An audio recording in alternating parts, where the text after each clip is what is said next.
السلام علیکم میرے محترم عزیز دوستو۔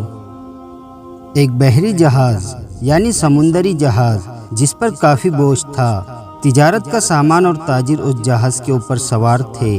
اب سفر کے دوران بیچ سمندر میں طوفان کی وجہ سے اور بالکل ڈوبنے کے قریب ہو گیا تو اس جہاز کے کپتان نے ایک تجویز سب کے سامنے پیش کی کہ دیکھیے، جہاز کے اوپر بوجھ بہت زیادہ ہو گیا ہے، تو ہم سب کو زندہ رہنا ہے تو آپ لوگوں کا کچھ سامان سمندر میں پھینک دیا جائے تو جہاز تھوڑا ہلکا ہو جائے گا اور ہم آسانی کے ساتھ کنارے لگ جائیں گے، کیونکہ ہماری جانیں زیادہ قیمتی ہے سامان کے مقابلے میں۔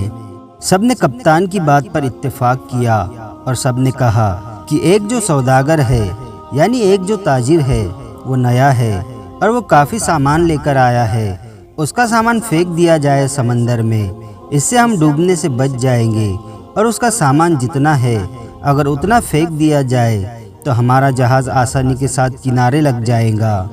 سب تاجر نے اس بات پر اتفاق کیا، لیکن جس تاجر کا سامان پھینکا جانے والا تھا اس نے کہا میرے اکیلے کا کیوں، سب سوار ہے تو میرے اکیلے کا سامان ہی کیوں، سب تاجروں کا تھوڑا تھوڑا سامان سمندر میں پھینک دیا جائے، اس پر نقصان بھی سب پر تقسیم ہو جائے گا اور سب کی جانیں بھی بچ جائیں گی۔ لیکن سب تاجروں نے اس نئے سوداگر یعنی اس نئے تاجر کے خلاف بغاوت کر دی، اس سے لڑائی جھگڑا کرنا شروع کر دیا، اور جھگڑا بھی اتنا بڑھ گیا کہ سب تاجروں نے مل کر اس نئے تاجر یعنی اس نئے سوداگر کو اس کے سامان کے ساتھ اٹھا کر سمندر سے پھینک دیا اور اپنا سفر جاری رکھا۔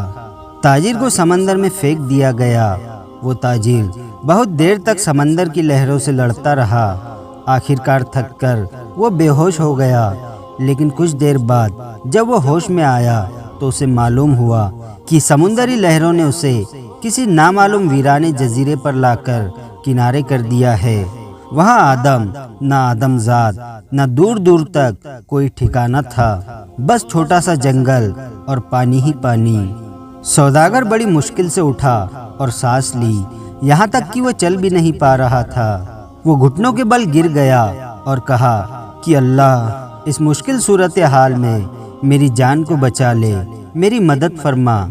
کئی دن وہاں پر اس تاجر کے گزر گئے، اسی دوران تاجر نے درخت کے پھل کھائے، خرگوش کا شکار کر کے اس پر گزارا کیا۔ اس کو کہیں میٹھی ندی کا پانی مل گیا تھا یعنی کہیں میٹھا پانی مل گیا تھا تو وہاں سے پانی پیتا۔ رات کی سردی اور دن کی گرمی سے بچنے کے لیے سوداگر نے جنگل سے لکڑیاں کاٹ کاٹ کر ایک چھوٹی سی جھوپڑی بنائی تاکہ ٹھنڈی اور گرمی سے بچ سکے۔ ایک دن یہ ہوا جیسے کہتے ہیں نا، غریبی میں آٹا گیلا۔ اب ایک دن وہ تاجر اپنے لیے کھانا بنا رہا تھا آگ جلا کر۔ اب وہ آگ جو چولہے کی آگ تھی وہ اس کی جھوپڑی میں لگ گئی، اور جھوپڑی لکڑی کی تھی، وہ جلنے لگی۔ اس سوداگر نے اپنی جھوپڑی کو بچانے کی بہت کوشش کی، لیکن تھوڑی ہی دیر میں جھوپڑی جل کر خاک ہو گئی۔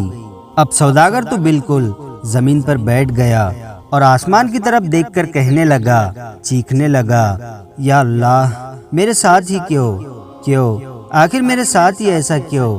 ساری مصیبتیں، ساری آزمائشیں میرے ساتھ ہی کیوں؟ ہم لوگ بھی اکثر شکایت کرتے ہیں نا، آخر میرے ساتھ ہی کیوں؟ یہ آزمائش میرے ساتھ ہی کیوں؟ یہ مصیبت مجھ پر ہی کیوں؟ ایسے ہی اس تاجر نے کہا، اے اللہ، ایک تو مجھے غلط طریقے سے سمندر میں پھینک دیا گیا، ابھی چھوٹی سی جھوپڑی میں نے بنائی تھی، یا اللہ، تو نے اس کو بھی جلا کر خاک کر دیا۔ یا اللہ، اب کچھ بھی نہیں بچا، میں اس جگہ پر اجنبی ہوں، تنہا ہوں، یا اللہ، یہ آفتیں مجھ پر ہی کیوں آتی ہے؟ ایسی بہت ساری شکایتیں اس تاجر نے اللہ سے کی، اور غم کے مارے وہ بھوکا ہی سو گیا۔ لیکن صبح ایک حیرت انگیز واقعہ اس کا انتظار کر رہا تھا۔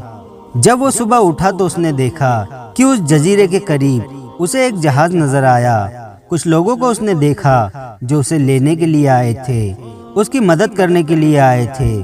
انہیں دیکھ کر وہ بڑا حیران ہوا، لیکن اس سے زیادہ وہ خوش ہوا، کیونکہ اس کے لیے تو زندگی آ گئی تھی، اس کی جان بچ گئی تھی۔ وہ جلدی سے اس جہاز پر سوار ہوا۔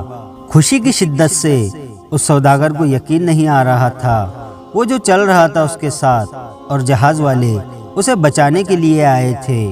اس انجان جگہ پر وہ یقین نہیں کر پا رہا تھا کہ یہ آخر میرے پاس کیسے آ گئے، اور ان کو میرے ہونے کا پتہ آخر کس نے بتا دیا۔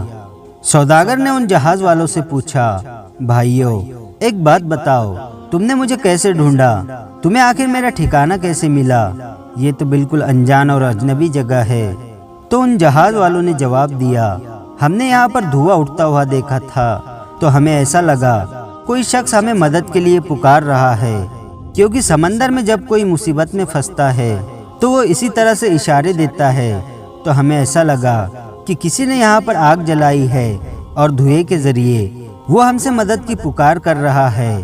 ہم تم کو دیکھنے کے لیے یہاں آ گئے، تمہاری مدد کرنے کے لیے یہاں آ گئے۔ یہ سن کر تاجر بڑا خوش ہو گیا اور اللہ تعالیٰ کا شکر ادا کرنے لگا، اور اس نے اپنی کہانی سنائی۔ بلکہ ان لوگوں نے پوچھا، تمہارے ساتھ کیا ہوا؟ تو اس نے بتایا کہ کس طرح سے ناجائز طریقے سے سوداگروں نے اسے اٹھا کر جہاز سے باہر پھینک دیا، سمندر میں اس کا سامان بھی پھینک دیا گیا۔ تو وہ لوگ جو اس کی جان بچانے کے لیے آئے تھے، انہوں نے کہا، تم اس جہاز کے بارے میں بات کر رہے ہو، تو میں آپ کو بتا دوں کہ آپ خوش ہو جاؤ۔ وہ جہاز اپنی منزل تک نہیں پہنچا، بلکہ سمندر کے لٹیروں نے اس جہاز پر حملہ کر دیا، پورا سامان لوٹ لیا اور سارے تاجروں کو مار ڈالا۔ صرف تم اکیلے بچ گئے ہو، تم پتہ نہیں کیسے بچ گئے، اللہ نے تمہیں بچا لیا۔ سوداگر یہ سنتے ہی زار و قطار رونے لگا اور وہیں پر سجدے میں گر گیا اور کہنے لگا، یا اللہ، یا اللہ، تیرے کام اور تیرے فیصلے سب سے بہتر ہوتے ہیں، جو تو کرتا ہے اپنے بندوں کے لیے بہتر ہی کرتا ہے۔ بس ہم ہی بے صبر ہو جاتے ہیں، ہمارے اندر ہی صبر نہیں ہوتا، ورنہ بعد میں تو پتہ چلتا ہی ہے کہ اللہ تیرا جو فیصلہ تھا وہ بالکل صحیح تھا۔ تو دوستو، اگر آپ کے حالات بگڑ جاتے ہیں تو آپ ڈرے نہیں، آپ خوف زدہ نہ ہو، بس اتنا بھروسہ رکھے کہ خدا ہر چیز پر حکمت رکھنے والا ہے۔ جب بھی آپ کا کوئی کام رک جائے، آپ کی کشتی بھور میں پھنس جائے، آپ کی جھوپڑی جل جائے، تو یہ جان لو کہ خدا آپ کا اچھا انتظام کر رہا ہے۔ تو دوستو، مجھے امید ہے اس واقعے کو سن کر آپ کا ایمان ضرور تازہ ہوا ہوگا۔ آج کی ویڈیو آپ کو کیسی لگی ہمیں کمنٹ کر کے ضرور بتائیں، اور ویڈیو کو لائک اور اپنے دوستوں کے ساتھ شیئر ضرور کریں۔